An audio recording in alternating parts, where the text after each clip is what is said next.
Hear better. Live wiser. This audiobook reshapes your conversations and restores calm, delivering a full, unabridged volume packed with practical tools and daily practices.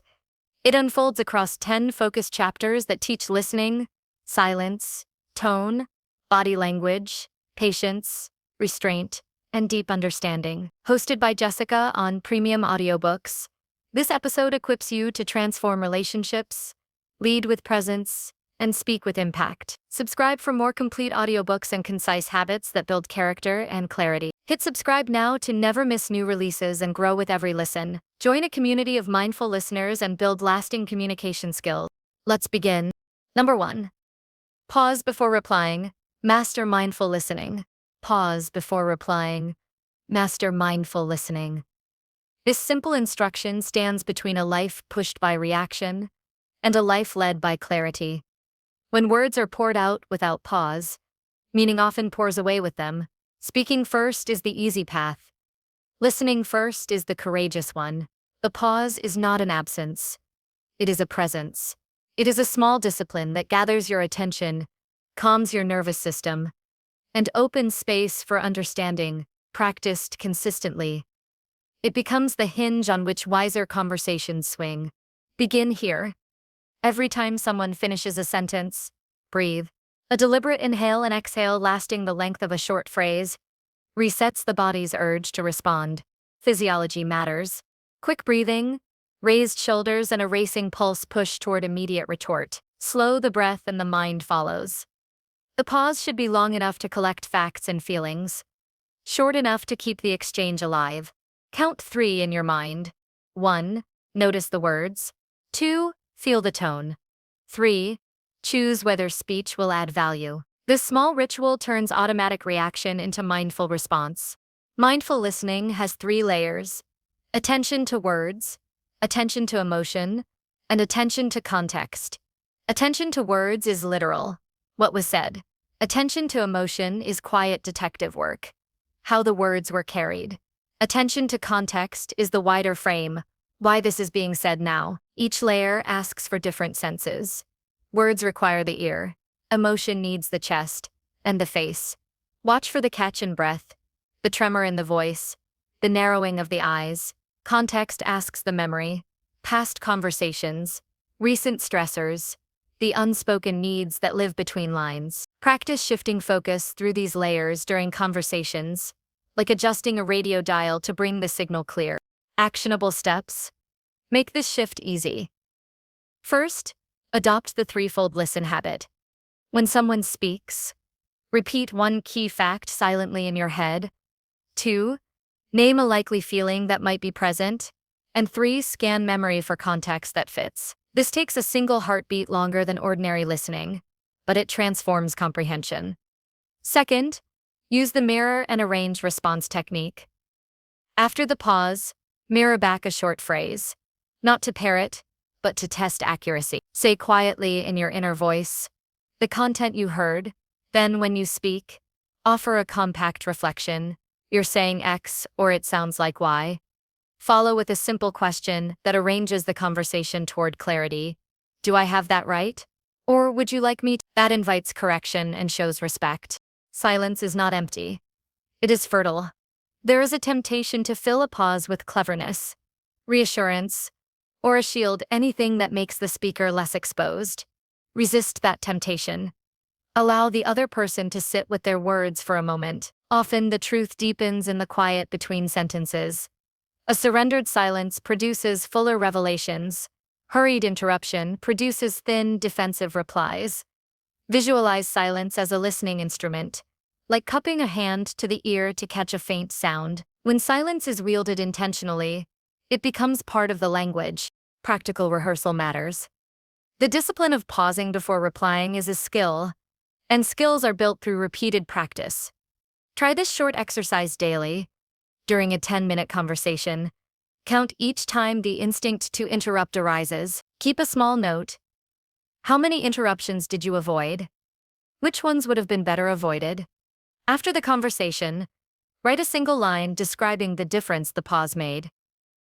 Small logs create awareness and momentum. Within 2 weeks, the habit will feel less foreign, Within a month, it begins to change the shape of interaction. Words have velocity. They travel fast and leave impressions that linger. The pause functions as a governor on that velocity. It offers time to choose words shaped by wisdom rather than quick comfort. When the impulse to speak arises, ask internally, will this increase understanding, heal a wound, or simply soothe an ego?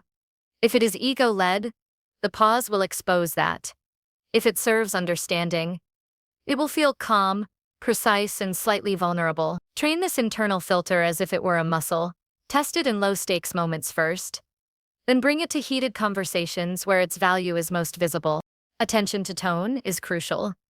Tone contains more truth than the dictionary definitions of words. A single sentence voiced in anger and the same sentence voiced in fatigue convey different realities. The pause allows the listener to absorb tone and adjust the response accordingly. Practically, when someone speaks, listen for pitch, speed, and cadence. Is the voice clipped with strain or drawn out with sorrow? Is laughter masking pain? After the pause, reference tone in your reply to validate what you sensed. You sound tired, or that came out sharply. Is that frustration? Validation does not equal agreement. It signals that the listener registered the human element, which diffuses defensiveness and deepens connection. Mindful listening improves negotiation, leadership, and intimacy. In negotiation, the pause reveals motives beneath position.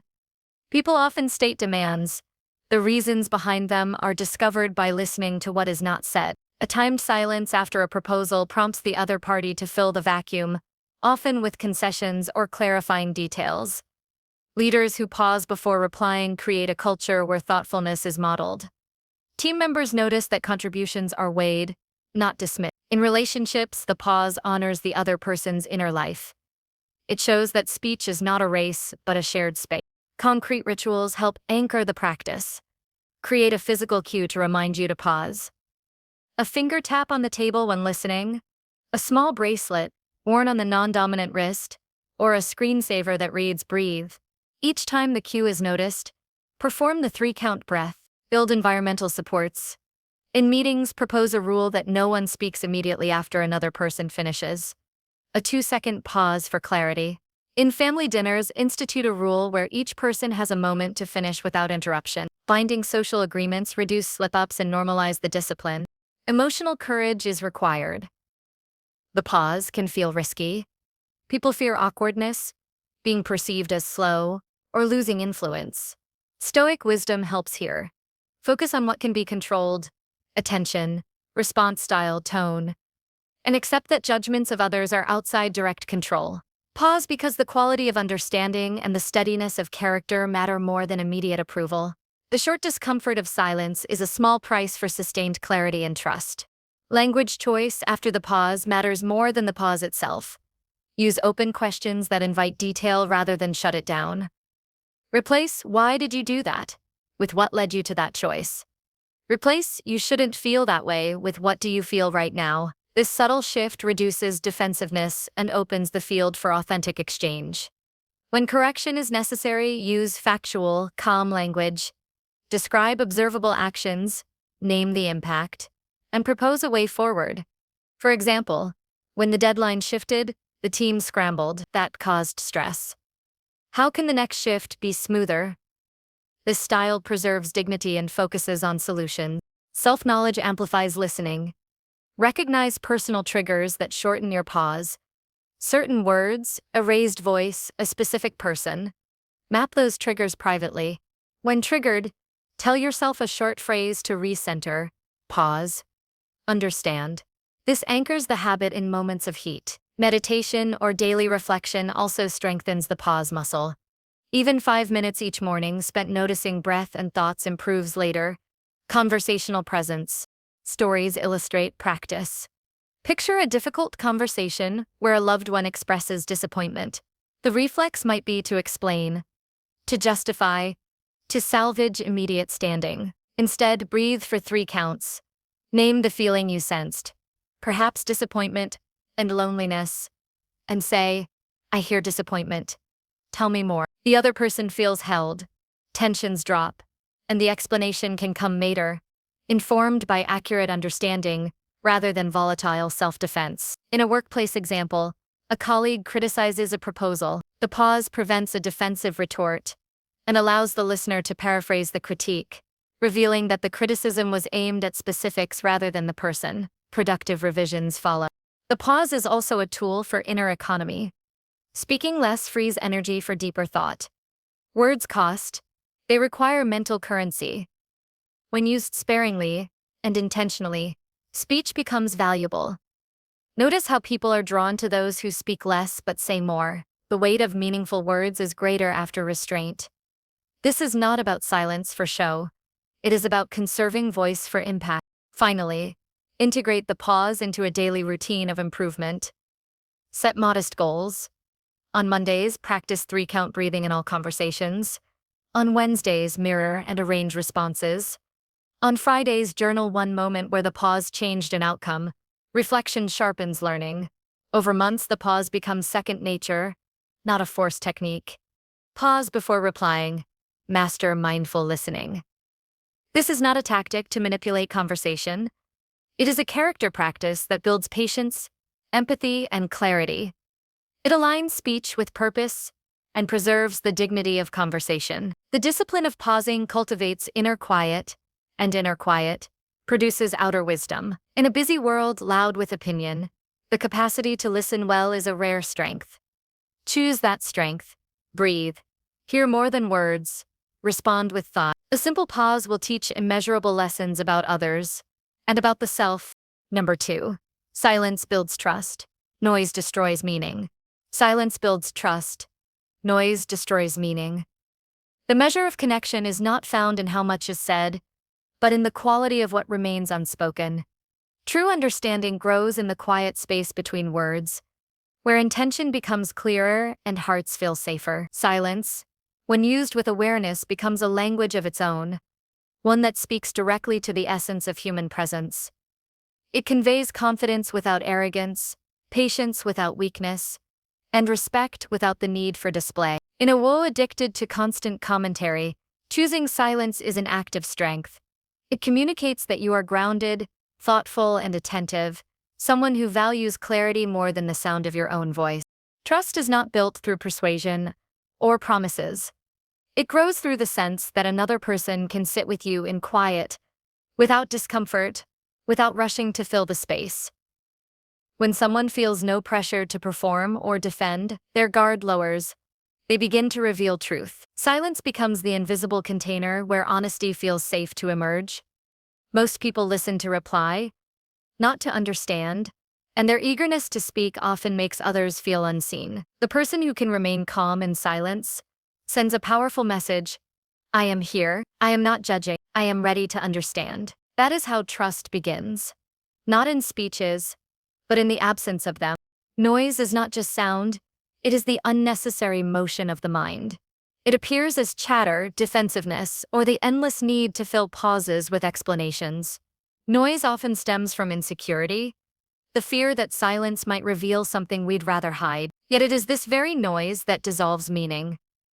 When we speak too quickly or too much, our words lose their weight. The listener stops hearing substance and starts hearing volume. In relationships, noise drowns empathy. In leadership, it drowns credibility. To speak wisely, one must first become comfortable in silence. For silence is the forge where meaning is shaped. To use silence as a tool, begin with awareness of timing. Silence has rhythm. It is not the absence of sound, but the mastery of space. Between question and answer, there is a sacred interval.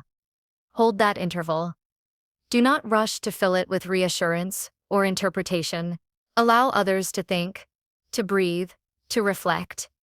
Often they will continue speaking, revealing layers they had not intended to at first. In that space, depth is born.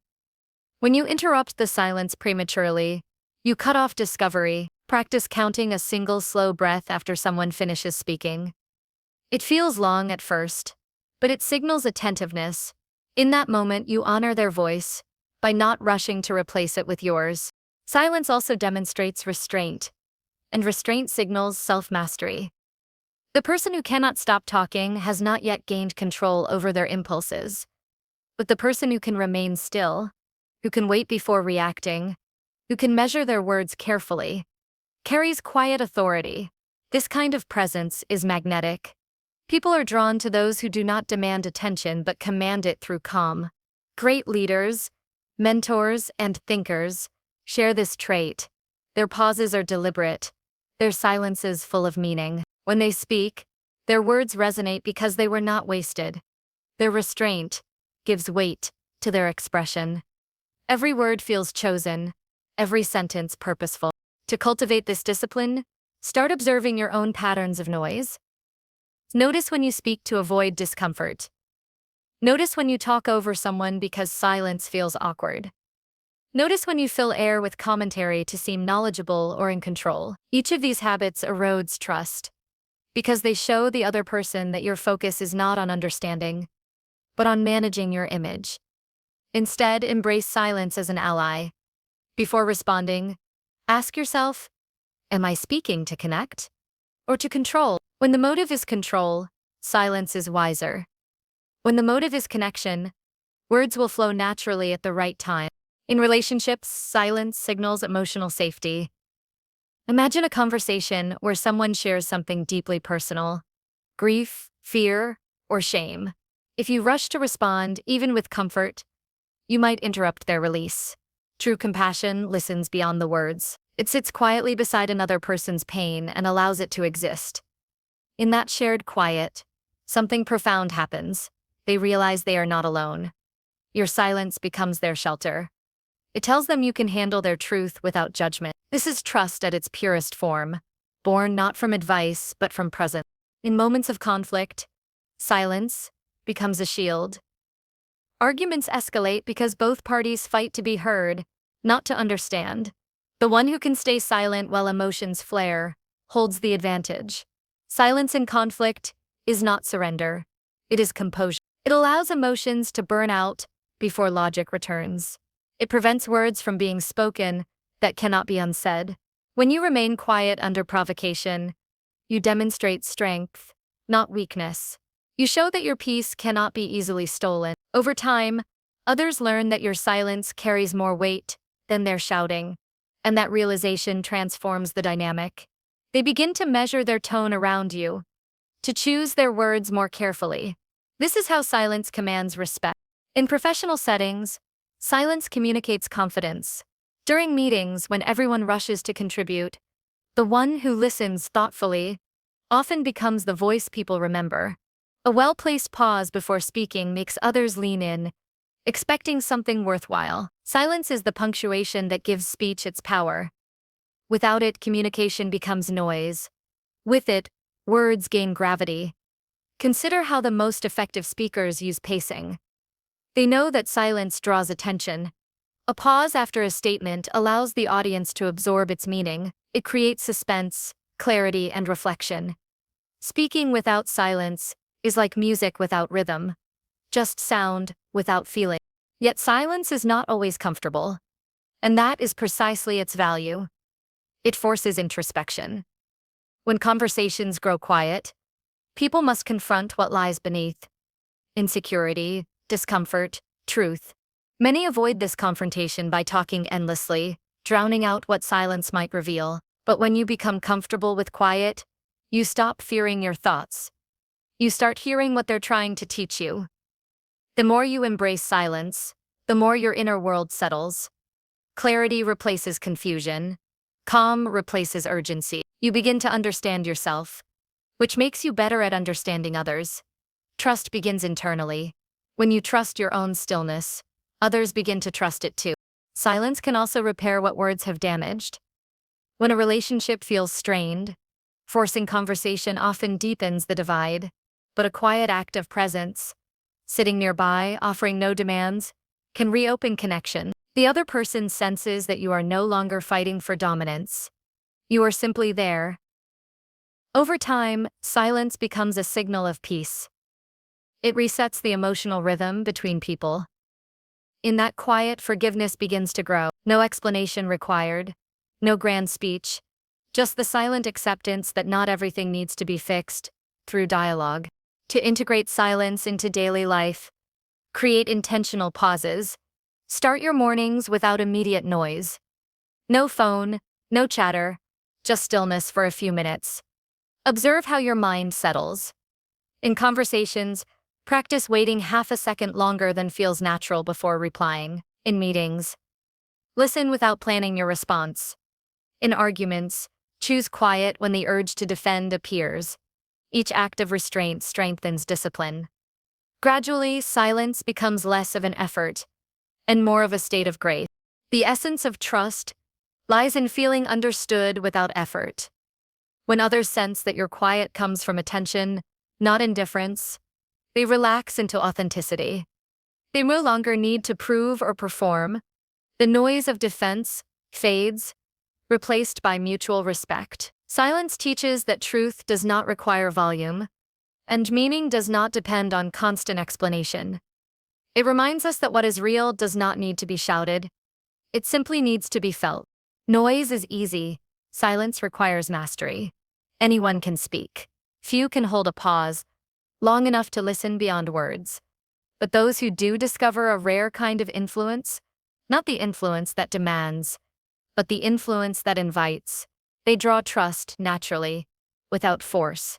Their quiet confidence becomes a mirror in which others see themselves more clearly. When you cultivate this kind of silence, your presence alone becomes a source of calm. You no longer chase meaning through noise. You embody it through stillness. And in that stillness, everything that truly matters begins to speak for itself. Number 3. Hear emotions beneath words, not phrases. Hear emotions beneath words, not phrases. True listening begins where language ends. Words carry information, but emotion carries truth. Beneath every statement lies a feeling, sometimes visible, sometimes buried under layers of habit, fear, or pride. Most people hear sentences. Few hear the pulse beating behind them. To understand someone deeply, you must learn to listen not to what is said, but to what is felt. This kind of listening is an art that combines empathy, awareness, and quiet observation. It requires patience and sensitivity, because emotions rarely announce themselves directly. They whisper through tone, rhythm, expression, and silence. When you tune yourself to these subtler frequencies, communication changes from an exchange of words to a meeting of hearts. Every human being speaks two languages, the spoken and the emotional.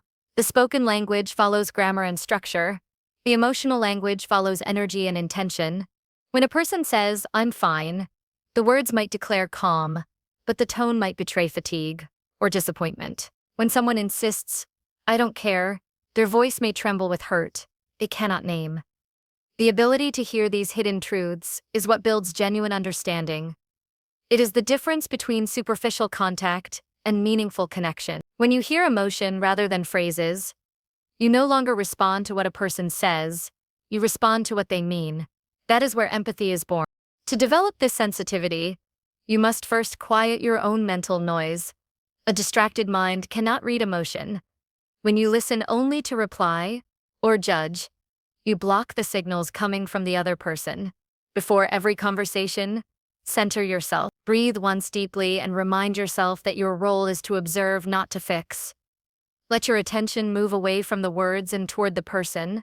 Their eyes, posture, breathing. Are their shoulders tight or relaxed? Does their voice rise slightly at the end of sentences, as if seeking approval? Does it flatten, as if suppressing feeling? These are emotional clues. Treat them as signposts guiding you toward understanding. Emotional hearing is not about analysis or reading people like puzzles. It's about presence. When you are truly present, you begin to sense emotion intuitively. Presence means you are not rehearsing your next thought while someone speaks. You are not comparing, defending, or interpreting. You are simply witnessing. The mind that witnesses notices subtle patterns that the busy mind misses. The small tremor in a confident voice, the long pause before a forced smile, the sigh between words. Each gesture reveals what words conceal. And when someone feels seen beyond their language, they relax. Their defenses soften because they realize they no longer need to explain everything. You have understood them without demand. Emotions are the color of human expression. Words are just outlines. Emotions fill them with life. To hear emotion, you must learn emotional neutrality. That means listening without labeling what you hear as good or bad. If a person expresses anger, resist judging it as negativity, see it as energy, perhaps a sign of unspoken pain or unmet need. When you can listen without reacting, you allow emotion to complete its natural course. The speaker senses safety in your stillness and begins to open. Emotional neutrality is not coldness. It is composure rooted in compassion. It gives space for truth to surface without fear of rejection. In practice, listening for emotion requires both observation and reflection. Observation captures the signals. Reflection translates them into understanding. For example, when someone says, "No, it's okay, really," and their shoulders slump, you might reflect, "You sound tired, are you sure it's okay?" This kind of gentle reflection draws emotion into light. Without confrontation, it communicates that you value what they feel more than what they say. Over time, this practice turns you into a trusted presence, someone people confide in, not because you have answers, but because you truly see them. To refine this skill, train yourself to detect 3 layers of emotion: surface, hidden, and core. Surface emotions are those directly expressed: frustration, excitement, joy. Hidden emotions are those masked by stronger ones: sadness beneath anger, fear beneath arrogance. Core emotions lie at the root, the fundamental human feelings of love, loss, belonging, rejection. When you can recognize movement between these layers, you become emotionally literate. For instance, a colleague might complain repeatedly about workload. On the surface, it's frustration. Beneath it might be fear of inadequacy. At the core, a longing to feel appreciated. Hearing only the words leads to shallow solutions. Hearing the emotion allows real empathy and meaningful response. Every interaction carries emotional subtext. Even in casual conversations, people reveal pieces of their emotional landscape. When someone changes the topic abruptly, there might be avoidance. When someone repeats a story, there might be unprocessed emotion seeking validation. When someone talks too fast, there may be anxiety behind their words. None of this requires you to pry or diagnose. It requires patience. Understanding grows not from interrogation but from consistent attention. The goal is not to decode others but to connect with them at a human level. In leadership, hearing emotion beneath words is one of the most powerful skills. Teams thrive when leaders perceive emotional undercurrents early: the unspoken stress, the quiet resentment, the silent fatigue that precedes burnout. A leader who responds only to reports and data misses the signals that shape morale. But one who senses emotion can intervene with wisdom. A simple acknowledgement, "You seem stretched. Is there something weighing on you?" can prevent deeper issues later. It also builds loyalty, because people trust those who recognize their emotional reality. In relationships, emotional hearing is intimacy in action. Partners often misunderstand each other, not because they lack love, but because they listen only to words. When one says, "You never have time for me," the other hears accusation, but beneath the phrase is not anger. It's longing, a plea for connection. Responding to the emotion rather than the phrase shifts the energy completely. Instead of defending, one might say, "You're missing me, aren't you?" That single moment of recognition turns tension into tenderness. The argument dissolves because the real message was finally heard. Listening for emotion also transforms self-understanding. We speak to ourselves constantly, and much of that inner dialogue hides emotional truth behind rational phrases. "I'm fine" might conceal exhaustion. "It's not a big deal" might mask disappointment. When you start hearing your own emotional subtext, you grow more authentic. You begin to align your actions with your real feelings instead of denying them. This self-honesty makes you more stable, more patient with others, and more compassionate in communication. You can't hear others clearly if you are deaf to yourself. The art of hearing emotion demands vulnerability. To sense another's feelings, you must be willing to feel your own. Empathy flows through shared experience. When you allow yourself to feel deeply without fear of discomfort, you expand your emotional vocabulary. You begin to recognize the same tones in others. This does not mean absorbing their pain. It means resonating with it enough to understand. Strength lies in being open, yet grounded. Your openness creates connection. Your grounding maintains balance. Silence plays a crucial role in emotional hearing. When someone speaks, avoid rushing to comfort or solve. Silence after their words invites emotion to deepen. People often reveal their truest feelings after a pause. When they realize you won't interrupt, the first few sentences are usually rehearsed. What follows the silence is real. Train yourself to hold space for that moment. The emotion you hear then is not spoken. It's transmitted. And when you meet it with quiet empathy, healing begins without the need for explanation. To cultivate this discipline, practice in small ways each day. During conversations, shift your attention from content to cadence. Notice how laughter sounds when genuine versus when forced. Observe how someone's energy rises when they discuss passion and drops when they discuss obligation. Keep a journal describing the emotions you sensed in daily interactions, not the words you heard. Over time, patterns emerge. You'll discover that people reveal far more through tone, gesture, and silence than through vocabulary. What once felt hidden becomes obvious. Ultimately, hearing emotions beneath words transforms the quality of every relationship. It bridges divides that logic cannot cross. It dissolves conflicts that endless debate cannot resolve. It teaches you to respond with compassion instead of reaction. This kind of listening brings peace, because it connects you to what is universal, the human need to be felt, not just heard. When you master this art, conversations no longer drain you, they nourish you. You stop chasing clever responses and start creating genuine understanding. Words inform, but emotions reveal. To hear emotion is to hear life itself, raw, imperfect, beautiful, and real. When you begin to listen in this way, people change around you. They speak more honestly, they trust more deeply, and they open more fully. You become a mirror that reflects not their phrases, but their essence. And in doing so, you embody the quiet power of understanding, the kind that heals, connects, and endures long after words have faded. Number 4. Observe tone shifts, not just vocabulary. Observe tone shifts, not just vocabulary. The heart of communication lives in the music of speech, not in the dictionary of it. Every voice carries a melody, a rise and fall that reveals intention, emotion, and truth. When you listen only to vocabulary, you hear content. When you listen to tone, you hear reality. Words are crafted by the conscious mind, but tone comes from the unconscious, slipping through the cracks of control to reveal what the speaker truly feels. A person can disguise language, but the voice betrays what the mind hides. To understand deeply, you must learn to hear how something is said, not only what is said. The tone is the bridge between feeling and expression. It carries meaning far beyond the limits of language.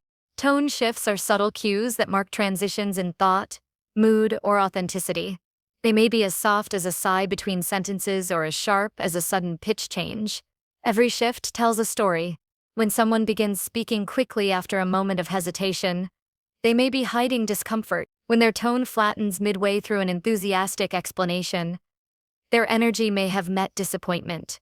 When laughter sounds hollow or forced, it often masks tension. These tonal clues are windows into the inner dialogue behind the spoken one. A skilled listener learns to trace these shifts like a musician reading sheet music, attuned to every variation in rhythm and key. To listen for tone, slow your attention until you can feel the rhythm of another person's voice in your body. Let it wash over you before you interpret it. Tone carries texture, warmth, tension, tremor, softness.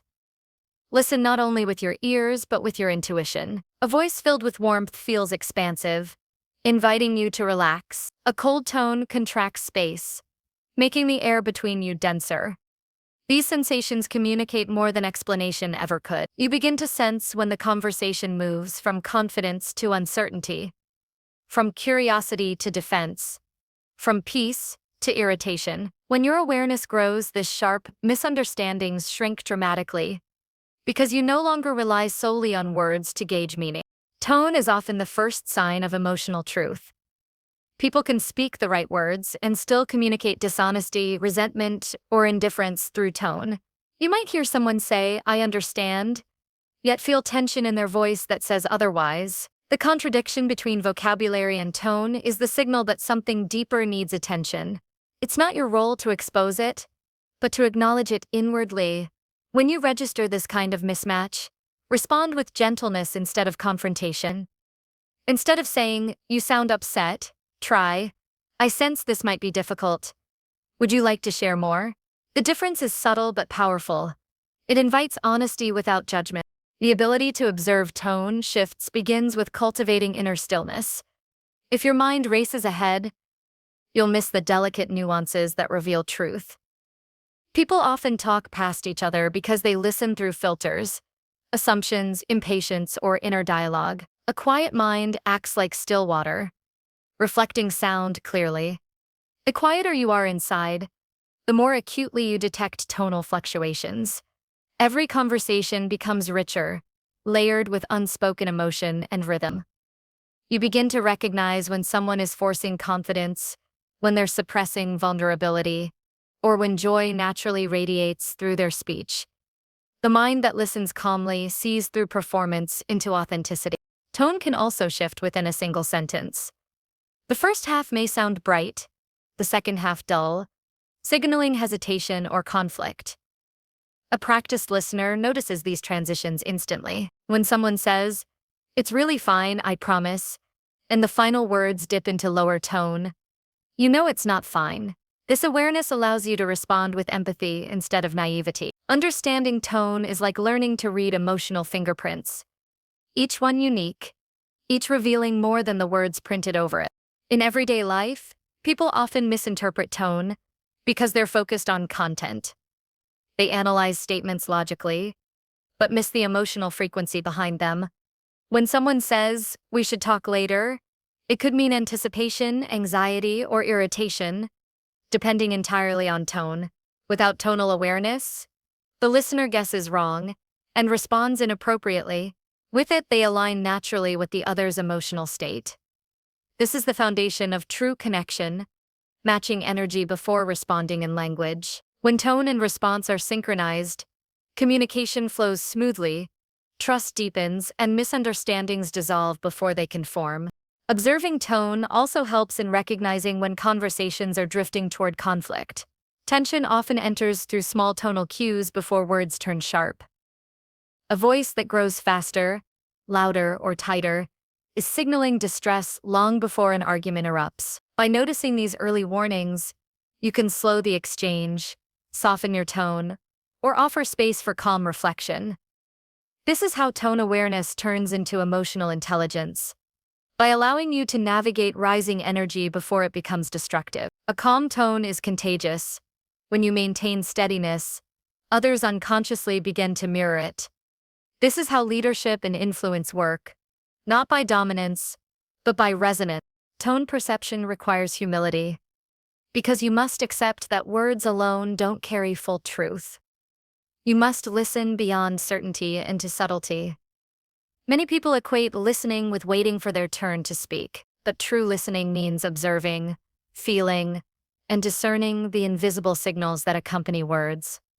When you practice this long enough, your relationships change shape.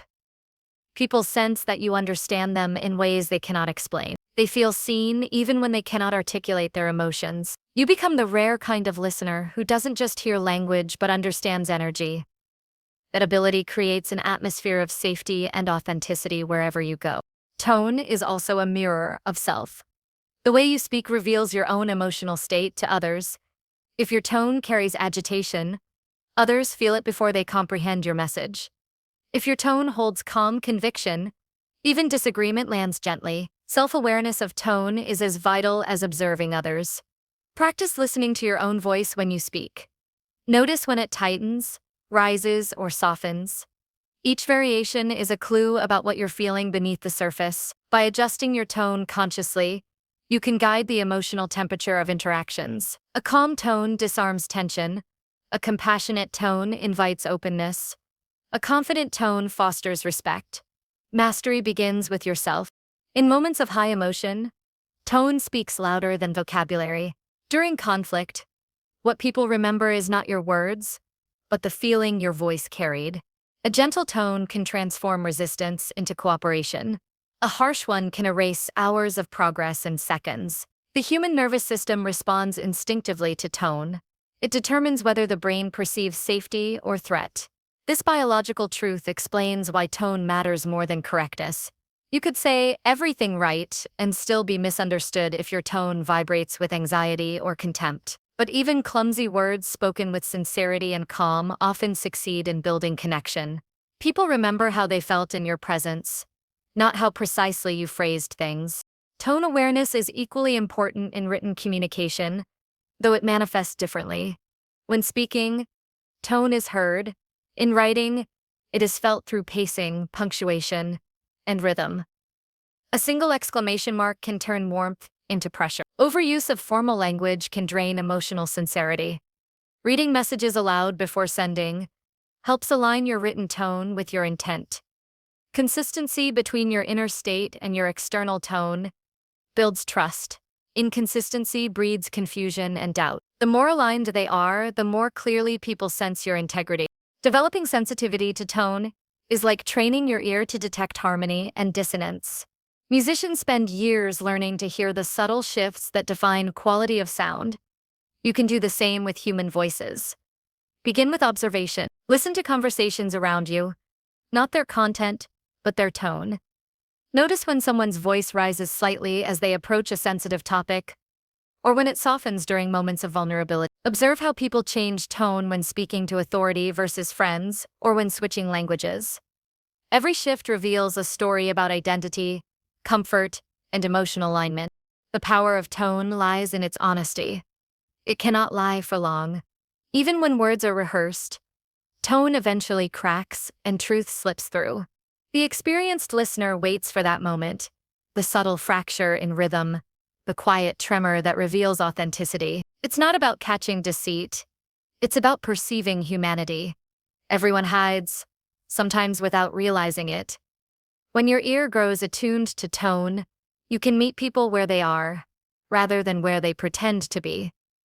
You respond to their essence, not their facade. This is understanding at its highest form, the kind that feels like intuition but is really disciplined attention. As you deepen in this awareness, communication becomes an act of presence, rather than performance. You no longer chase meaning through vocabulary alone. You hear it in the invisible layers of sound. You learn to respond not with cleverness but with alignment. You begin to notice how tone shifts signal opportunity. When to pause, when to comfort, when to ask deeper questions. Each conversation turns into a dance where rhythm matters more than choreography. Observe tone shifts, not just vocabulary, and you will see people differently.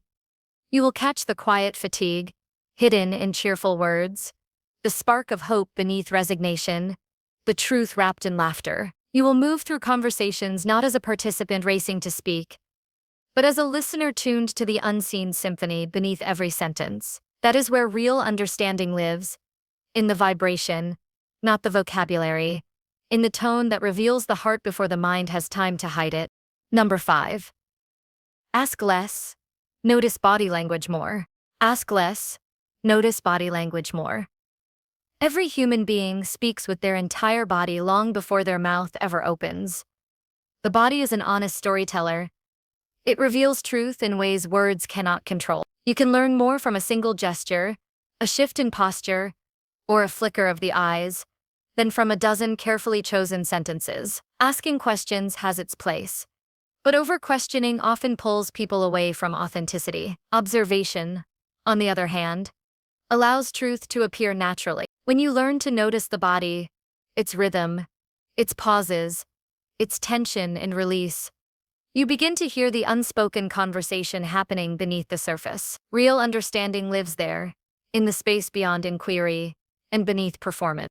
Most people listen with their ears alone. They wait for answers instead of witnessing what the body is already saying. But communication is largely nonverbal. The human body constantly broadcasts emotional states through subtle micro-expressions, movements, and shifts of energy. A person's arms crossed too tightly might indicate defense, but sometimes it signals coldness or habit. So your task is not to label but to sense. When someone leans in slightly as they speak, there is engagement. When they lean away, something feels unsafe. When their eyes dart sideways mid-conversation, there's often hesitation or thought being weighed. Each of these cues speaks the emotional truth of the moment, and by noticing them, you align your response to reality instead of assumption. Observation requires patience. When you ask too many questions, you fill the space with sound and leave no room for what might naturally unfold. Over-questioning often pressures others to explain emotions they haven't yet processed. It pulls them out of feeling and into analysis. But when you stay quiet and observe, the body continues to communicate.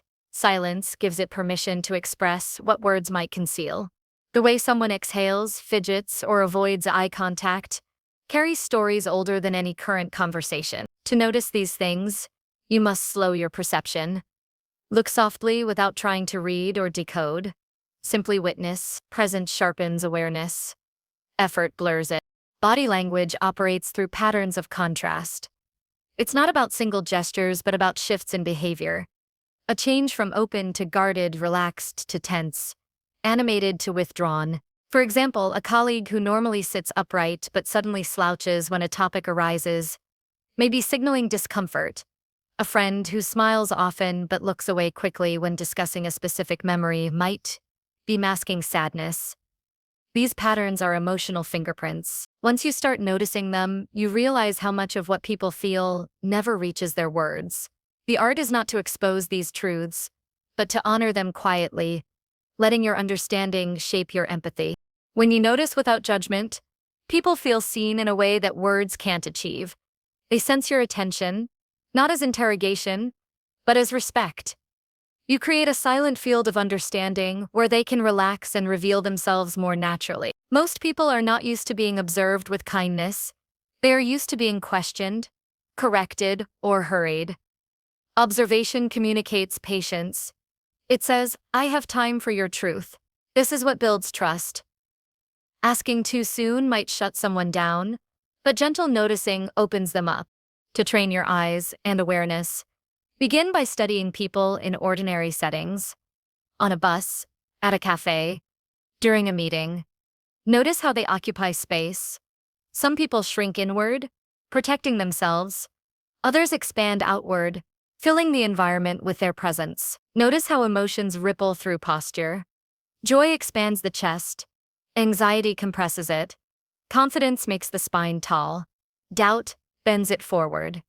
When someone feels safe, their gestures flow with rhythm. When they feel uncertain, their movements become small or repetitive. These signals are universal because emotion lives in the body before it reaches the tongue. Pay attention to the transitions, not the static poses. Movement reveals change, and change reveals emotion. When someone laughs and then goes still too quickly, the laughter was likely a shield. When someone gestures broadly while speaking, but suddenly tucks their hands under the table, something vulnerable was touched.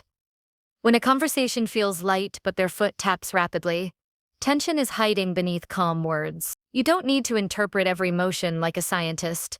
You simply need to notice that something has shifted. Awareness alone is enough to guide your next step, whether that's softening your tone, slowing the pace, or offering reassurance. Observation is most powerful when paired with empathy rather than analysis.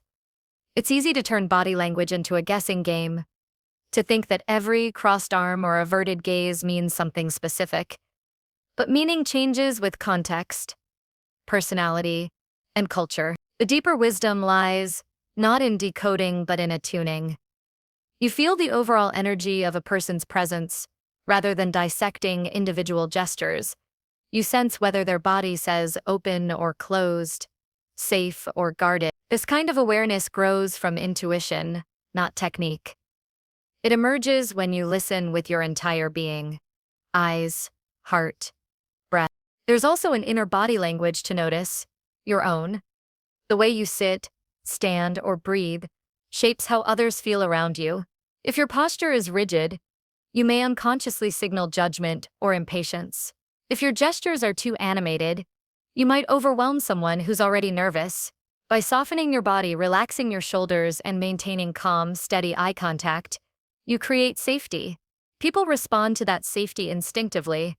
Their own bodies begin to mirror yours. Tension drains from their posture, and truth starts to surface. Observation begins with self-awareness, because others mirror what they sense in you. Body language is also shaped by silence. When conversation pauses, watch what the body does. Some people fidget to fill the quiet, others freeze. That moment reveals their comfort with vulnerability. A person who can breathe easily in silence is often grounded. A person who cannot stop moving may be carrying restlessness or fear. These cues allow you to guide the moment wisely, perhaps by softening your gaze, by slowing your own breath to calm theirs, or by maintaining gentle presence until they settle. Communication at this level becomes almost wordless, yet it's far deeper than speech. In leadership, noticing body language is a crucial form of emotional intelligence. Words in meetings can be polite, but posture reveals truth. A team member might say, "I agree," while their shoulders tighten and eyes glance downward.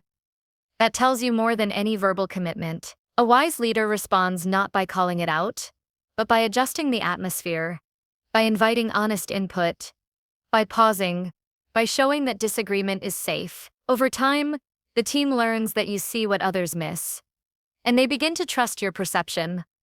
Observation becomes your quiet authority. In personal relationships, noticing the body transforms closeness. Partners often misread each other because they rely only on speech. One person might insist everything is fine, but their body leans away slightly.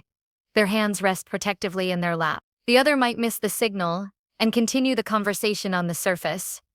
But if you see the withdrawal, you can slow down, shift your tone, or simply sit beside them quietly. The recognition itself can heal tension before it grows. When someone realizes that you notice their discomfort without judgment, they feel deeply cared for, not because you asked, but because you saw. Children offer some of the clearest examples of this principle. They express almost everything through body language before they develop complex speech.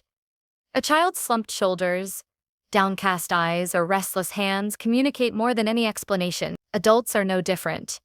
They've simply learned to disguise their emotions more skillfully.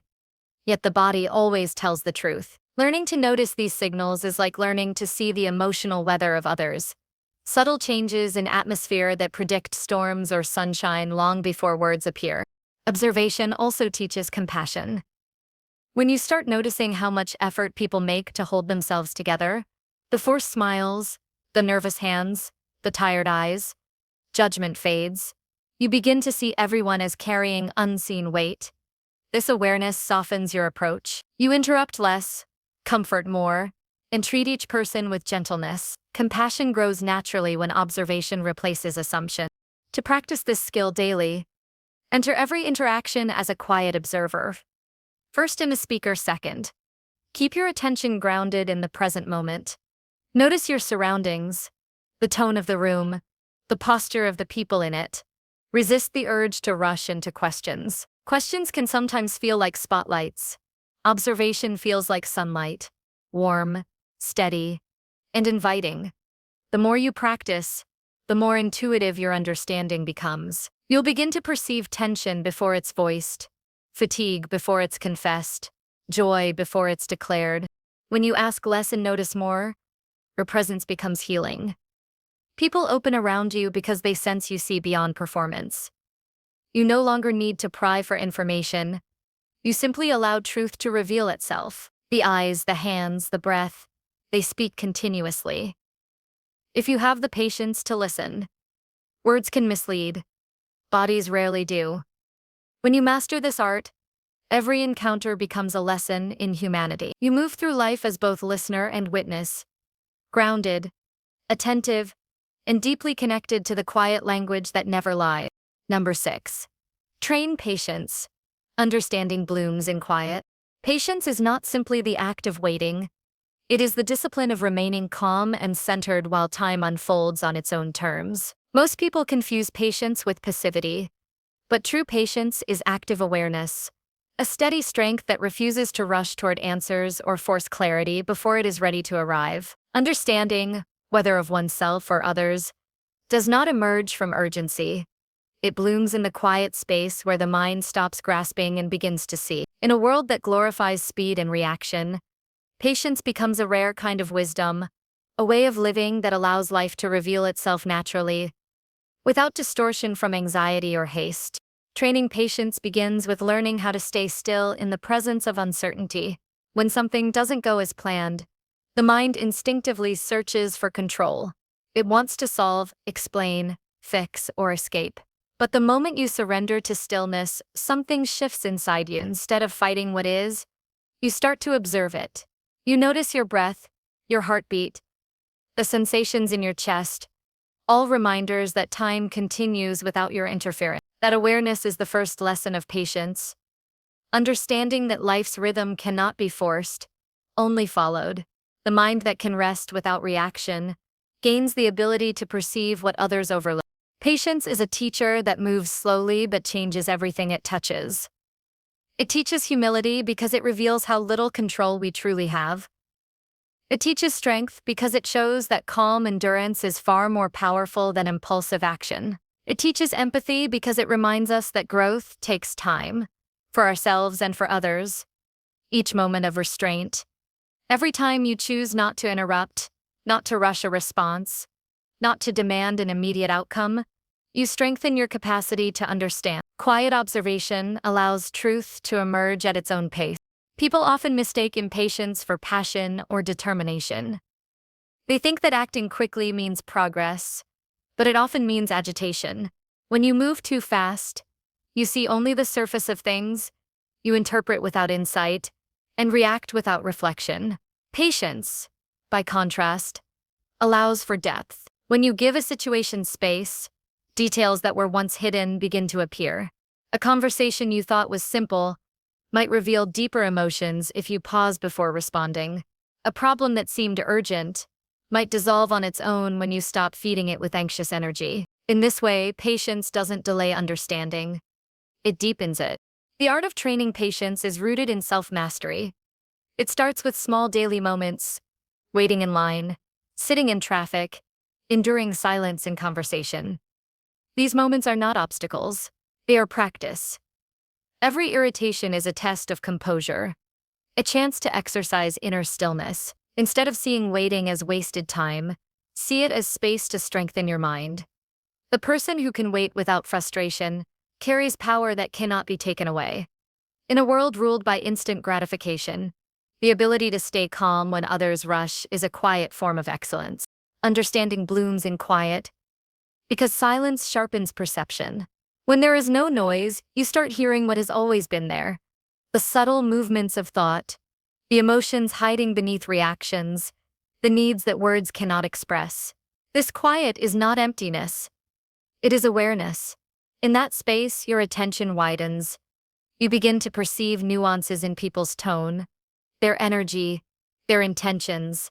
You start recognizing patterns in your own behavior, how certain fears make you impatient, how certain desires push you to speak before you think. The quiet reveals the roots of your restlessness. Seeing those roots is the first step toward transformation. Training patience also means learning to trust timing. Some insights arrive only after silence has done its work.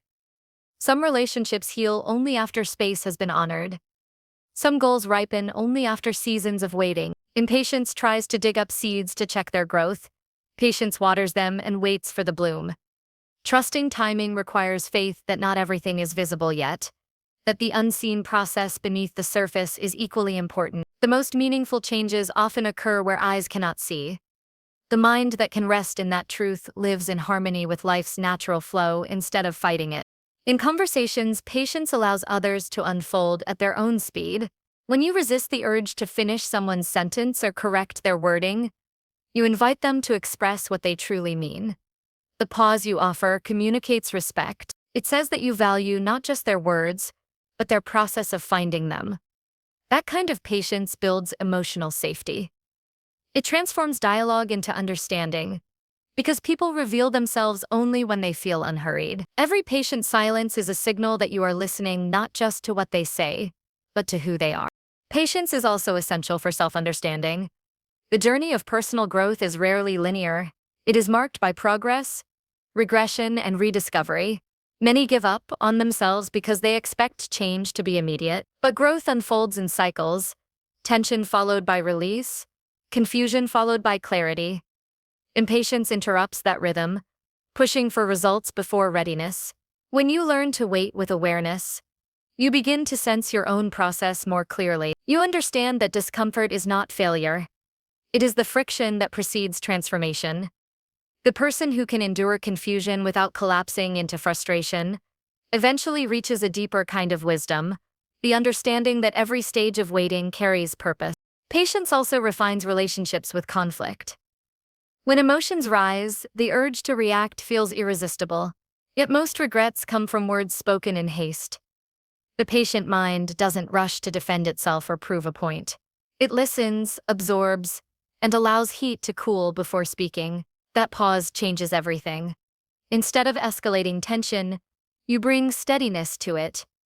Instead of reacting to hurt, you respond to meaning.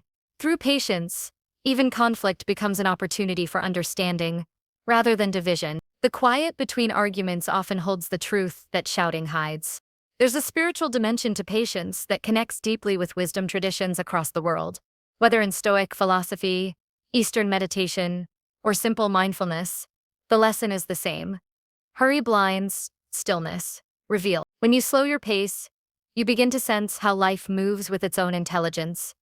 You notice how events, even the difficult ones, carry lessons timed precisely for your growth.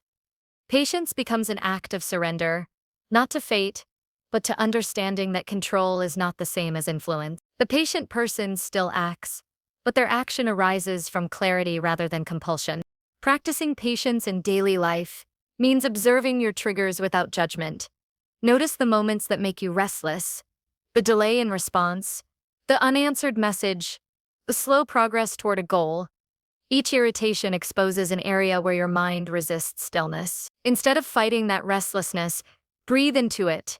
See it as training, as weightlifting for your inner strength. Every time you choose calm over chaos, you grow. Over time, this practice turns frustration into composure, and composure into insight. You begin to move through challenges with grace, not because life is easier, but because you have learned to wait without losing balance.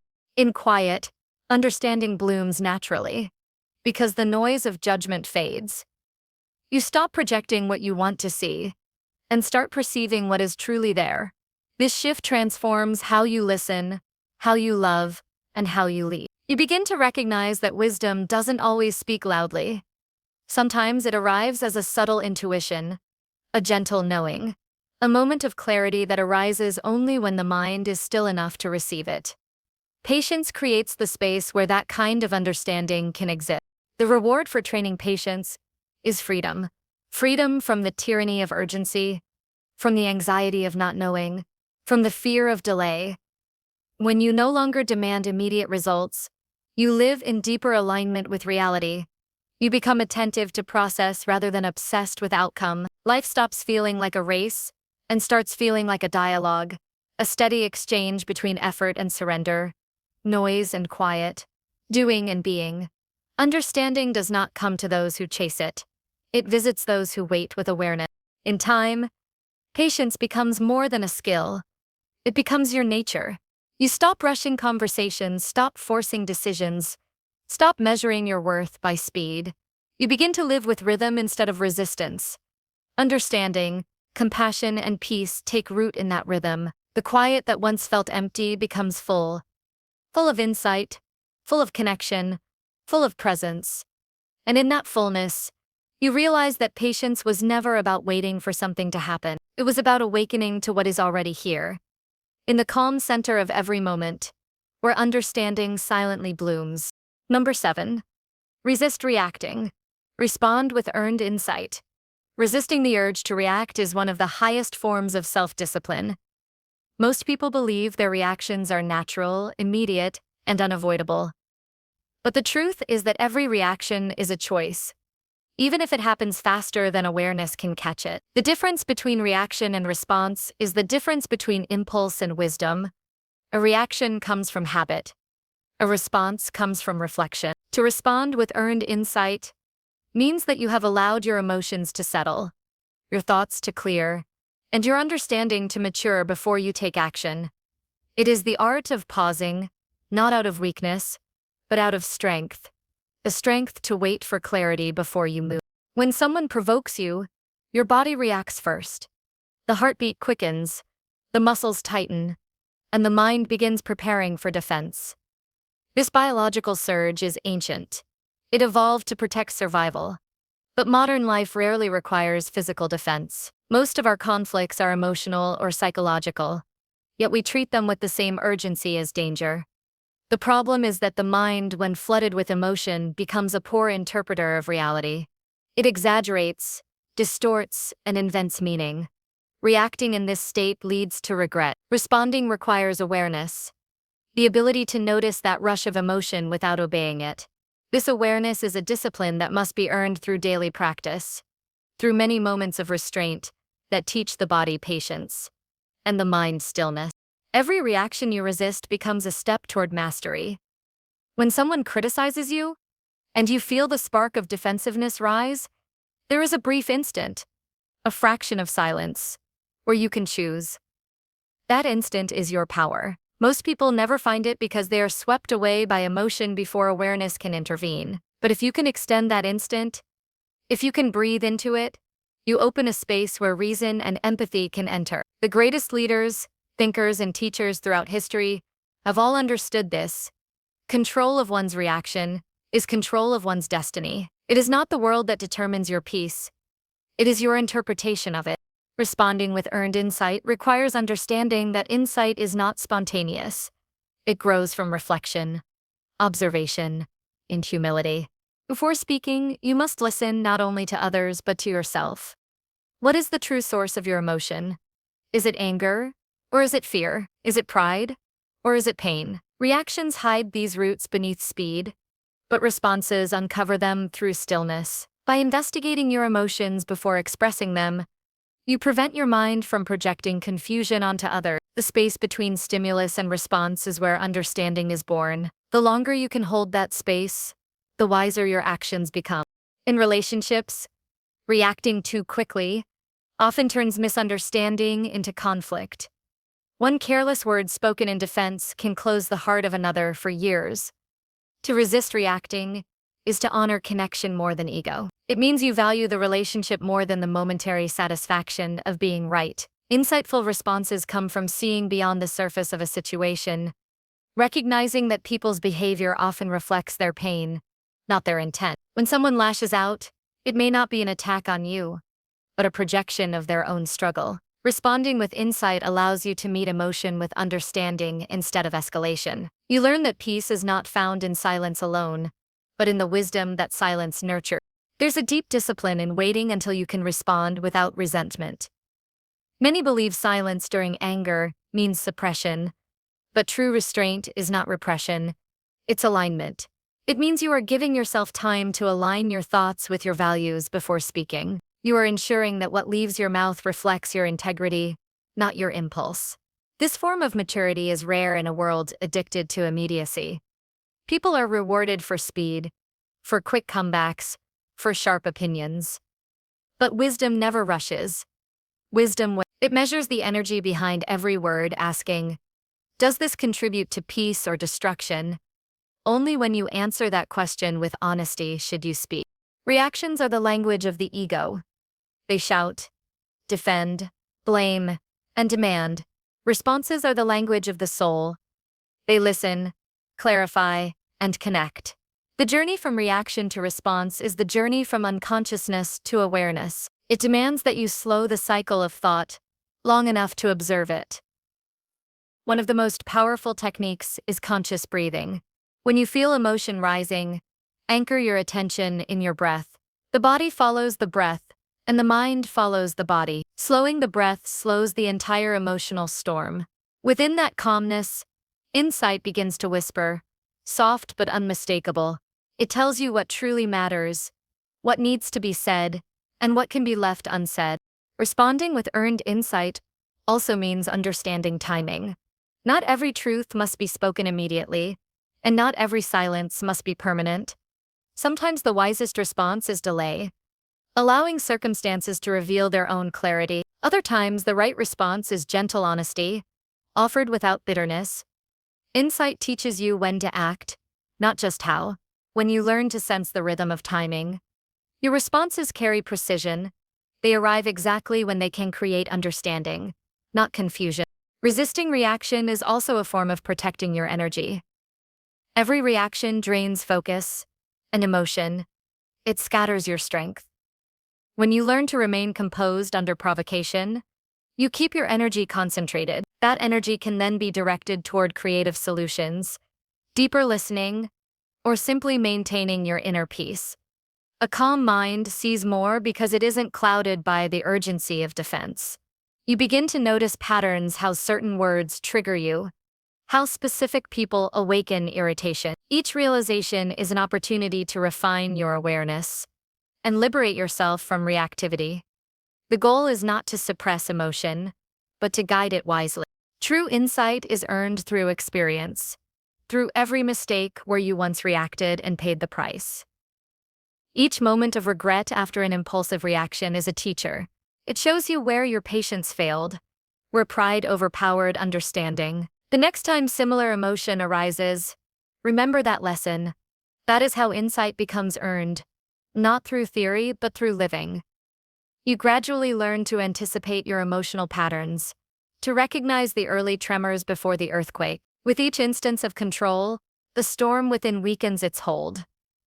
Over time, responding with calm becomes your natural state. In the realm of leadership or influence, the ability to respond rather than react distinguishes the wise from the impulsive. A leader who reacts spreads instability. A leader who responds cultivates trust. Teams, families, and communities feel safer around those who carry emotional steadiness. They know that even in crisis, you will not be swept away by anger or fear. This steadiness doesn't mean indifference. It means grounded awareness. It means you can hold strong emotions without becoming them. The person who can contain emotion without exploding embodies quiet power. This principle extends inward as well. You must also learn to stop reacting to your own thoughts. The mind produces endless narratives, fears of failure, comparisons, old memories. Each thought invites reaction, panic, shame, doubt. But if you can watch thoughts like clouds drifting across a vast sky, you reclaim authority over your inner world. Not every thought requires belief. Not every feeling requires action. By observing rather than reacting, you create space inside yourself, where peace can live, untouched by the turbulence of thinking. That space becomes your refuge, your center, your source of insight. Responding with earned insight also involves humility. You recognize that your first perception may not be accurate. You give reality time to reveal itself before drawing conclusions. This humility protects you from misjudgment and saves relationships that might otherwise be harmed by premature assumptions. It is far better to pause and seek understanding than to react and later apologize for misunderstanding. The more you practice this, the more naturally it becomes your way of being. You stop needing to prove yourself through reaction because your calm becomes proof of your strength. When you live this way, life begins to slow down. Moments stretch wider. Conversations feel deeper. You stop being dragged by every emotional wave and instead begin steering through them. The world may still provoke you, but your center remains unshaken. You find peace not because the world is peaceful, but because you no longer hand your peace away. Each response you craft from earned insight reinforces that peace. It becomes a cycle of wisdom, awareness, leading to calm, calm leading to understanding, and understanding leading to meaningful action. The reward of resisting reaction is not silence alone, but freedom. Freedom from being controlled by emotion, by others, by circumstances. Freedom to choose your words carefully, to act from integrity rather than impulse. This freedom creates a quiet strength that others feel even before you speak. Your presence itself becomes a form of communication, calm, grounded, and wise. And within that presence, your responses carry weight, not because they are loud, but because they are true. Number 8. Let silence invite truth to surface. Silence is not an absence of communication. It is the presence of depth. It is the quiet mirror in which truth recognizes itself. In a world where words rush to fill every pause, silence has become uncomfortable, even feared. People fill conversations with noise to escape what might emerge if quiet were allowed to linger. Yet the greatest truths, the ones that heal, guide, and reveal, do not shout. They surface slowly through stillness. When speech pauses and listening deepens beyond sound, silence is the doorway through which authenticity enters, if only we have the courage to hold it open long enough. Silence invites truth, because it removes the distractions that distort it. When the mind stops rehearsing what to say, it begins to notice what it has been avoiding. The clutter of opinions, assumptions, and fears settles, like sediment sinking to the bottom of clear water. Beneath that calm, genuine awareness appears, awareness of what we really feel, what we truly want, and what we've been pretending not to know. It's not that truth was hidden, it's that noise kept it buried. When you learn to stop filling the air with unnecessary sound, you start hearing the quiet voice within that has been waiting to speak all along. Most people misunderstand silence. They see it as a void to escape, rather than a space to inhabit. They mistake talking for connecting, as if more words equal more understanding. But silence, when held with intention, creates a level of connection that words rarely achieve. In silence, you begin to sense the unspoken, the emotion behind a gaze, the hesitation before a breath, the tenderness beneath composure. Silence opens perception. It teaches you to hear not just with your ears but with your intuition, to feel the atmosphere of truth without demanding it to declare itself. There is a wisdom that grows only in quiet. When you stop interrupting the world with noise, you allow insight to rise naturally. The mind, when silent, becomes like a still pond. Reflection becomes possible, because the surface no longer ripples with constant movement. Thoughts slow down, and clarity forms without effort. This is why some of the most profound realizations arrive not in conversation, but in solitude. In those moments of calm, when the outer world rests, and the inner world begins to speak. Silence doesn't impose understanding, it nurtures it. In conversation, silence has a unique power. It disarms defensiveness. When you fall quiet after someone speaks, you signal that you are processing, not preparing a rebuttal. That stillness invites them to go deeper, to fill the space with honesty. People often reveal their truth when they realize they are not being rushed. The pause between words becomes fertile ground, where sincerity grows. When you resist the urge to fill silence with commentary, you create an invisible permission for truth to emerge on its own terms. The most powerful listeners are not those who say the right thing, but those who know when not to speak. Silence also reveals what words cannot hide. A person may say they are fine, but their silence afterward carries a different tone. A pause, a sigh, or averted eyes communicate what speech tries to cover. If you listen beyond words, you'll notice that silence speaks its own language, one of emotion, presence, and vulnerability. To sense that requires attunement, a kind of empathy that listens not only to sound but to absence. In that space, you start hearing truth, not as a statement but as a vibration, a subtle resonance that tells you what is real and what is performed. Learning to hold silence takes courage.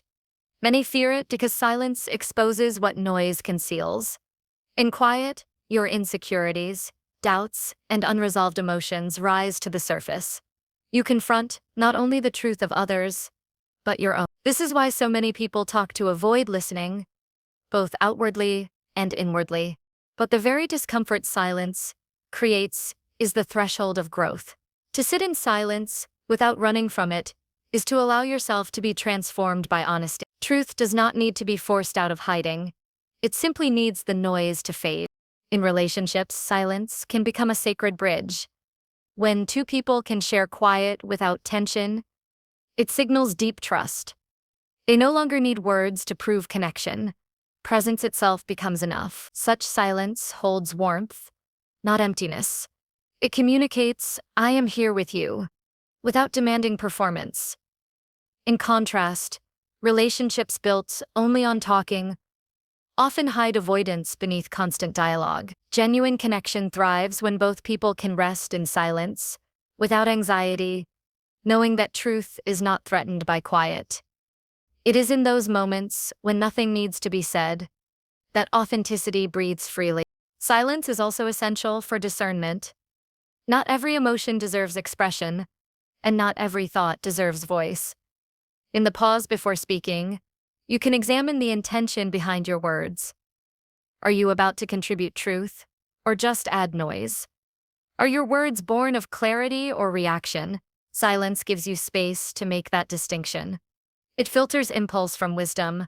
When you speak after silence, your words carry weight because they have been purified by reflection. A single sentence born from quiet understanding can hold more impact than an entire speech fueled by haste. Truth often resists direct pursuit. The harder you chase it through argument, the more it retreats. Silence, however, draws it out gently. It's like a calm atmosphere that coaxes honesty to appear without defense. When you sit quietly with a problem, rather than forcing a solution, answers begin to form naturally. They rise from within, not from mental effort, but from deeper intuition. The mind is an instrument, but the heart is a compass. And silence allows that compass to steady itself. Once it does, direction becomes clear. Silence in moments of conflict carries particular power. When tension rises, silence can either soothe or threaten depending on its energy. If your silence comes from calm presence, it disarms aggression. It shows that you will not be pulled into chaos. If your silence comes from cold withdrawal, it creates distance. The art lies in holding silence with openness, not to punish, but to listen. When you offer that stillness, even heated conversations begin to cool. Truth needs that cooling to surface, because heat burns honesty into defense. Stillness turns conflict into conversation again. The modern world, obsessed with commentary, undervalues silence as if it were weakness. But silence is the birthplace of all thoughtful action. Every meaningful creation, art, music, discovery begins in a quiet mind. The noise of distraction suffocates insight before it can grow. The disciplined person therefore guards their silence as carefully as their time. They know that noise dilutes perception. To live with wisdom, you must create spaces in your life where words rest, where reflection can breathe, and where truth can whisper unopposed. Silence is not passive, it's deeply active. It listens, observes, and absorbs. It is the quiet labor of understanding, invisible but transformative. When you enter silence intentionally, you begin to feel time differently. Seconds stretch, thoughts slow, and awareness widens. You start noticing the subtleties that speech overlooks. The weight of an expression, the rhythm of breathing, the way emotions ripple through presence. Silence trains sensitivity. It refines perception until you can sense truth even before it is spoken. Practicing silence daily can begin with simple steps. Pause for a few moments each morning before engaging with the world. Let your mind settle before words flood in. During conversations, notice when your impulse to speak arises and choose instead to wait. Allow others the grace to continue unfolding. At the end of the day, spend time in stillness, not thinking, not planning, just listening inwardly. Over time, this practice sharpens your inner ear. You start hearing the quiet guidance of intuition, the subtle awareness that rush cannot reach. The truth that silence reveals is often gentle but undeniable. It doesn't arrive with grand revelation, but with quiet certainty. It tells you which path feels right, which relationship needs healing, which ambition no longer serves you. You begin to live guided not by noise but by knowing. The more you honor silence, the more clearly truth speaks through you. Others may not understand how you seem so composed, so sure, but it is because you've learned to trust the voice that only silence amplifies. There is a grace that lives in those who have made peace with silence. They no longer fear pauses or seek constant distraction. Their presence carries stillness like a steady flame that calms those around them. When they speak, their words feel deliberate, their tone grounded, their insight balanced. This is not because they have mastered speech, but because they have mastered silence. They understand that truth is not something to be forced into existence, but something to be uncovered, gently, patiently, in the spaciousness that quiet provides. Silence, when embraced, becomes the most honest companion you will ever know. It will never flatter, never deceive, never compete for attention. It simply reflects what is real: your fears, your hopes, your unspoken wisdom. To invite silence is to invite truth. And when truth surfaces, it doesn't arrive as noise or chaos, but as calm recognition. You realize that what you were searching for was never outside you at all. It was always waiting in the quiet, beneath the words, ready to be heard. Number 9. Decode intentions by slowing mental chatter. The mind is a restless instrument, constantly interpreting, predicting, and reacting. It spins stories from fragments, fills silence with assumptions, and rushes to conclusions before truth even has a chance to reveal itself. In this endless inner chatter, clarity is lost. We hear words but miss meaning. We see actions but misread intentions. The ability to understand others deeply begins with mastering this inner noise. Only when the mind slows can perception sharpen enough to decode the truth behind what people say and do. Stillness does not weaken your understanding, it refines it. To interpret others accurately, you must first quiet the constant commentary within yourself. When you engage with someone, notice how your thoughts begin to race. You judge their tone, recall past experiences, predict outcomes, and silently plan your next response. This mental clutter blocks genuine listening. It's like trying to see through water that's been stirred. The image distorts. When you slow your thoughts, the ripples calm, and what's real becomes visible again. True comprehension requires presence, and presence cannot exist where chatter dominates. By learning to still the inner dialogue, you begin to hear not just the sound of words but the energy behind them. Slowing mental chatter is not about suppressing thoughts. It's about observing them without following. Imagine sitting by a busy road and watching cars pass. You don't chase them, you simply notice them. This is how awareness must treat thoughts. Each assumption, memory, or judgment that arises is just another car. When you learn to let them pass without reacting, the traffic eventually slows. Space opens up in the mind. And that space is where insight lives. It's where you can feel the subtle shifts in another person's intention, the hesitation in their speech, the sincerity in their eyes, the unspoken motives beneath polite words. When the mind is loud, it projects rather than perceives. You start seeing people not as they are but as your thoughts paint them. Someone pauses before answering, and your mind rushes to interpret it as guilt or disinterest. A friend cancels plans, and your thoughts whisper rejection. These judgments aren't truth. They're echoes of your own insecurities. But when the mental noise quiets, perception clears. You begin to notice that pause was simply thoughtfulness, that cancellation came from exhaustion, not avoidance. The difference between reaction and understanding lies in the stillness you can maintain within. Mental chatter thrives on insecurity. It feeds on the need to be right, to defend, to analyze. It never stops talking, because silence threatens its control. But awareness, pure grounded awareness, sees beyond noise. When you slow your thoughts, you begin to sense the energy of situations rather than their surface appearance. You can feel when someone's words align with their heart, and when they don't. You can detect hidden tension in a cheerful tone or quiet sincerity in a few simple words. This is not mind reading, it's presence. The quiet mind listens to everything the noisy one overlooks. Many misunderstand communication because they listen through filters of expectation. The mind races ahead, assuming meaning before it's given. By the time the other person finishes speaking, your thoughts have already written a script of assumptions. But when you train yourself to pause, breathe, and slow the mind's tempo, you start to receive communication in its pure form.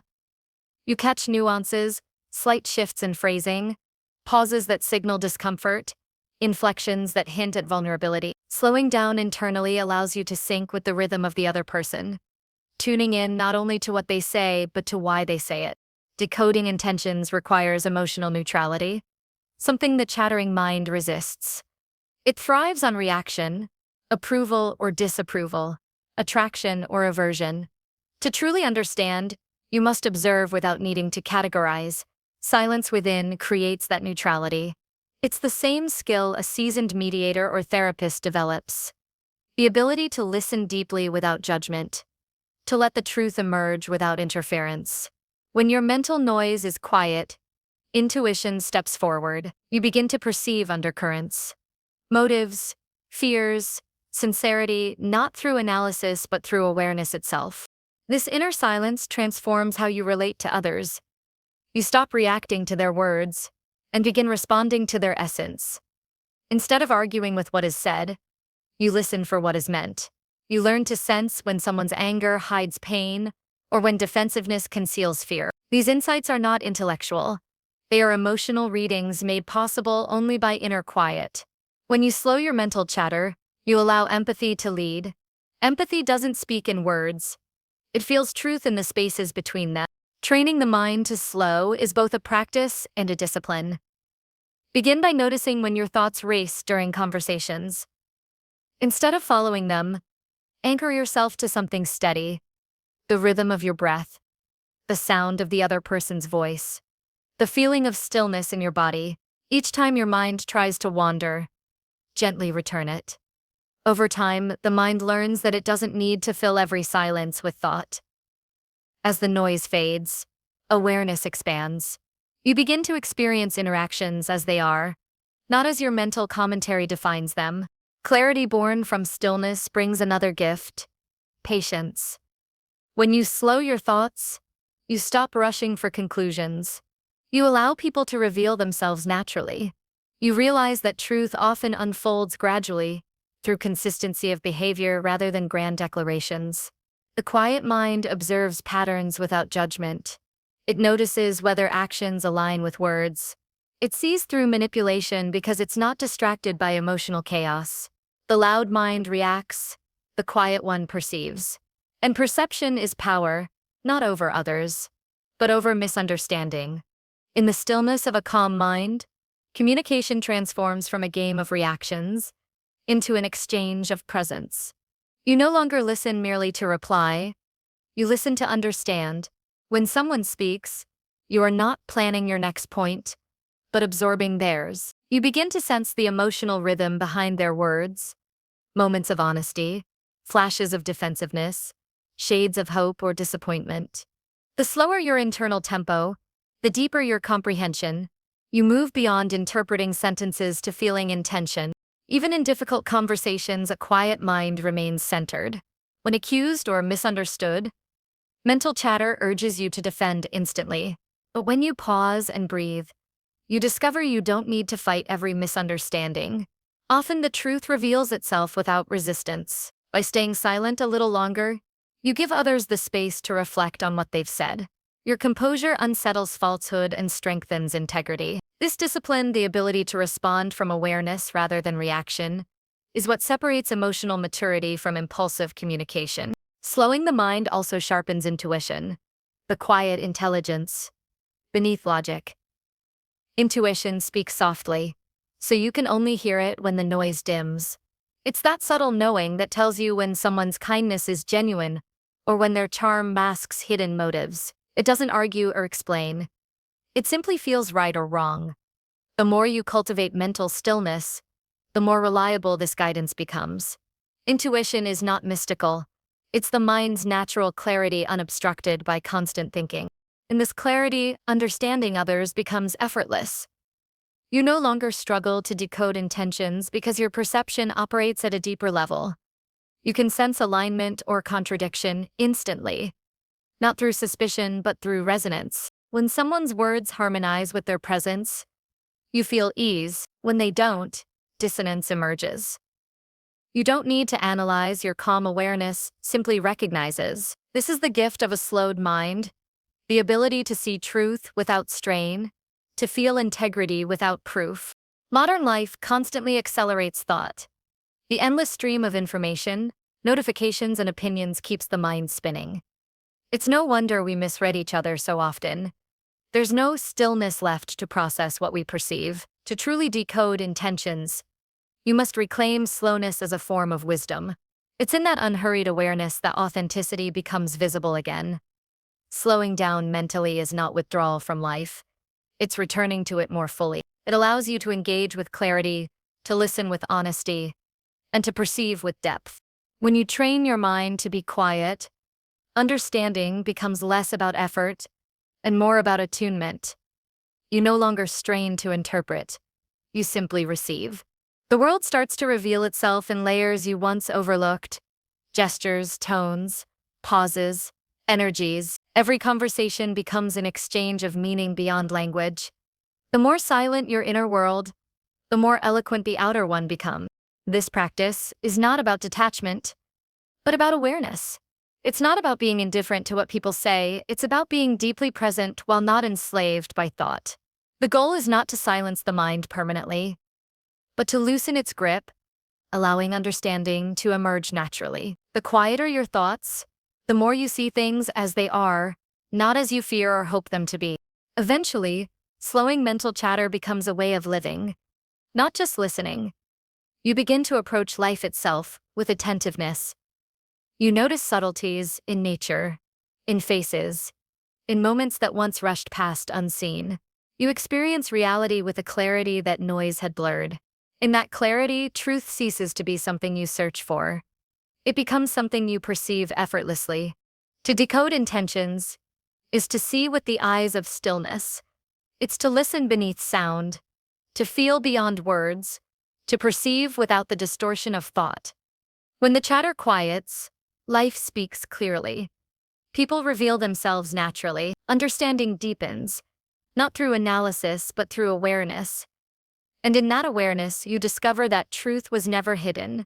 It was simply waiting for your mind to slow down enough to see it. Number 10. Listen fully, speak only when necessary. Listening is an art most people never truly learn. It's not about waiting for your turn to speak or nodding along while rehearsing what to say next. It's about surrendering the need to dominate the conversation and offering your full awareness to the moment. To listen fully is to give another person the rare gift of presence in a world obsessed with self-expression. When you master this art, you discover that understanding deepens, relationships strengthen, and your own words begin to carry more weight because they are born from patience, not impulse. Speaking only when necessary doesn't make you silent. It makes you intentional. When you listen fully, you allow others to unfold without interruption. You create a space where they can breathe, think, and reveal what lies beneath the surface. Most people are not used to being heard in that way. They live in a constant rush to explain, defend, or prove something. But when met with genuine listening, they begin to lower their guard. They feel seen, not judged. In that safety, honesty emerges naturally. Listening, therefore, is not passive, it's transformative. It doesn't just receive words, it draws out truth. The discipline of listening requires humility. You must accept that your perspective, while valuable, is not always the one that matters most in a given moment. Listening demands that you suspend your ego, set aside the urge to correct, and allow reality to reveal itself through another's voice. This takes strength, because silence can feel like surrender. But in truth, it's power in restraint. The wise person knows that understanding first is far more effective than speaking first. Those who rush to talk often lose clarity. Those who listen gain it. To listen fully, attention must be undivided. Modern life has taught us to divide focus across devices, thoughts, and distractions.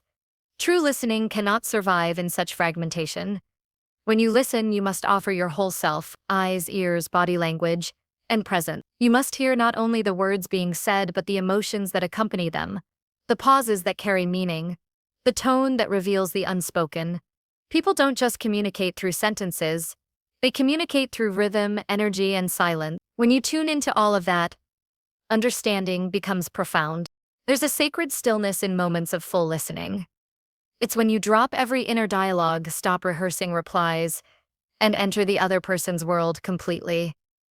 You start to sense their experience from within rather than analyzing it from without. This kind of listening isn't something you do, it's something you become. Your presence itself becomes the instrument of connection.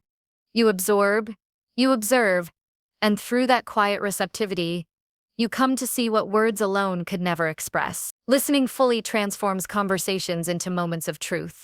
Speaking only when necessary is the natural counterpart to deep listening. It's about valuing silence as much as speech, and understanding that not every thought deserves expression. Restraint refines communication. When you choose your words carefully, they begin to carry precision and sincerity. Each sentence becomes deliberate, each phrase meaningful. People listen differently to someone who speaks with thoughtfulness, because they know such a person doesn't speak from habit, but from clarity. Speech born of silence always sounds stronger than speech born of noise. Every unnecessary word dilutes impact. The more you talk, the more likely you are to lose focus, misrepresent your intent, or reveal insecurity. Silence, however, conveys confidence. When you hold your tongue until you have something meaningful to contribute, others start to pay attention when you do speak. Your words become rare enough to matter. Power lies not in the volume of speech, but in its substance. The quiet person who speaks with calm precision often commands more respect than the loud one who fills the air with empty sound. Listening before speaking also prevents misunderstanding. When you speak too soon, you respond to assumptions rather than reality. You interpret before you have all the pieces. By listening first, you allow understanding to mature. You give yourself time to gather context, observe patterns, and sense what the other person truly means. When you finally speak, your response carries depth because it's informed by awareness rather than reaction. This habit changes not only how you communicate, but how others perceive you, as someone who listens with care and speaks with wisdom. Deep listening also builds empathy. When you truly hear another person, you begin to grasp their fears, hopes, and unspoken struggles. You start to see the world through their perspective, even if you disagree. This empathy doesn't mean you must accept everything said, but it means you acknowledge it fully. The act of being heard validates human experience. It allows people to soften and become receptive to dialogue. Often what people crave is not advice but understanding. When they feel truly heard, they find their own clarity. Listening can be more healing than the most eloquent speech. To cultivate the discipline of speaking only when necessary, you must observe your motives for talking. Ask yourself whether you're speaking to add value or to fill silence. Are your words solving a problem, offering truth, or simply seeking validation? Most of what we say daily serves no purpose beyond relieving our own discomfort with quiet. But silence, when honored, becomes a teacher.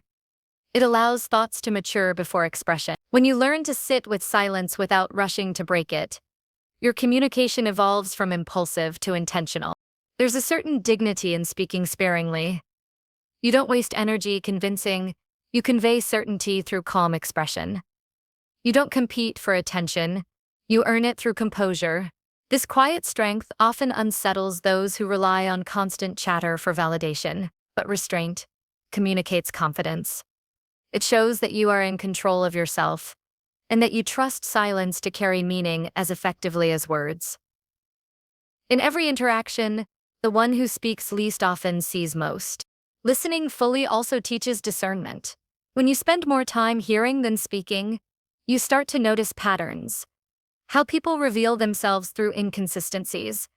How truth emerges over time through repeated details. How emotion lingers in pauses. This awareness sharpens intuition. You begin to read situations without needing explicit explanation. It's not about suspicion, it's about sensitivity. The listener develops a form of quiet intelligence, a way of understanding the world through observation rather than interruption. Practicing deep listening begins with slowing your own internal noise. If your mind is busy analyzing or preparing responses, you're not really listening. Presence demands stillness. Breathe, focus, and let the other person's words enter without judgment. Feel their meaning before dissecting it. Resist the temptation to advise, to prove. Sometimes listening is the most powerful form of help you can offer. It communicates respect, patience, and compassion more clearly than any speech ever could. The discipline of speaking only when necessary doesn't mean silence in the face of injustice or avoidance of expression. It means aligning speech with purpose. Speak when your words can clarify, heal, or contribute. Speak when silence would cause harm or confusion. But avoid speaking to fill space or to soothe ego. The greatest communicators know when to remain silent and when to let words carry truth. Their timing is precise, their delivery calm, and their intention pure. That balance is the essence of wise communication. In moments of conflict, this principle becomes even more powerful. When tempers rise, those who speak impulsively often deepen the divide. But the one who listens first, who observes tone and emotion before replying, becomes the stabilizing presence. Speaking only when necessary allows you to choose words that de-escalate, rather than inflame. You replace reaction with response. You stop trying to win and start trying to understand. That shift transforms disagreements into opportunities for clarity and respect. There is a quiet authority in those who practice restraint. Their silence commands attention, because it's intentional, not awkward. They speak rarely, but when they do, people lean in. It's not charisma that makes them compelling, it's credibility. Their words have been filtered through reflection. They speak only after listening deeply, and therefore their speech carries truth. Every meaningful leader, mentor, or wise friend shares this quality. They listen with full presence and speak only when contribution is necessary. This practice also extends inward. Listening fully is not limited to others. It includes listening to yourself. Beneath the noise of thought lies an inner voice of intuition, often drowned out by overthinking. When you stop speaking for a while, externally and internally, you begin to hear that inner wisdom more clearly. It tells you when to act, when to wait, when to walk away. Speaking less gives space for this quiet inner teacher to guide you. You start living not from reaction but from alignment. To live by this principle is to choose depth over noise. It's to value connection over attention. Listening fully and speaking only when necessary transforms not just communication, but the quality of your presence. It makes you someone others trust, someone whose words carry calm authority. You no longer seek to dominate, you seek to understand. And from that understanding, your speech becomes a gift, precise, meaningful, and unforgettable. In the end, silence and speech are not enemies. They are partners in wisdom. Listening fully fills you with understanding, and speaking sparingly expresses it with clarity. When you master both, you move through the world with quiet strength. Your presence speaks even when your mouth does not. And when you do speak, your words land with the weight of truth, because they were born not from noise but from awareness.